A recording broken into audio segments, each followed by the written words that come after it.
بانه الولي بيتجزا، قال لك عليك اقول الكلام ده، اقول عقل كده بخش، قال لك عزموا 40 نفر.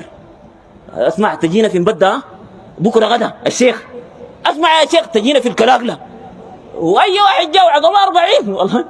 واحدين في الابيض بيكون ذاته، اسمع يا شيخ تخشانا في الابيض. الشيخ بدل يقول لهم والله ما بقدر عندي 4 مناسبات وكده، قال لهم اي بجيكم. انا ده ما كذاب، ها دي ما ماسوره اصلي، دي ما ماسوره.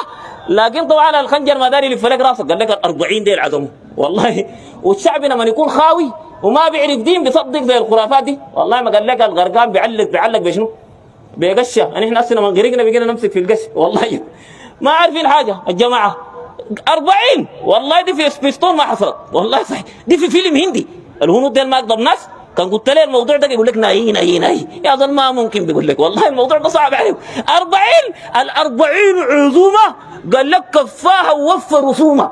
والله انا ما قال وفر رسومه انا قلت يمكن دفع في الكشف، والله ما بقدر اجيك لكن هكذا بنكك والله كده منطقيه صح.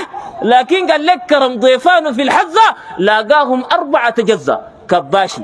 انت قال الجزا كيف يعني؟ رسل لذا الراس ورسل لذا الكرعين ورسل لذا واليضنين، قال الله يقدر يجيك لكن هكذا الراس بتاعي كده. لا تجزا ده قال لك مشاريب كلهم والله كفاهم 4 والله. ونحن بعدنا نصدق الكلام ده يا ناس نسال الله السلامه. شرك انتشر في البلد وبدع وخرافات، وسبحان الله يقول لك يا مولانا احنا ما مؤمنين، ليه بتنزلوا فينا ايات الكفار؟ يا اخي انت الايمان قال له براو كفايه؟ الايمان ترى براو ما كفايه، دي مقويه. القران ذاته قال كده والله. ربنا قال فمن يكفر بالطاغوت ويؤمن بالله والذين اجتنبوا الطاغوت ان يعبدوها وانابوا الى الله ولقد بعثنا في كل امه رسولا ان اعبدوه.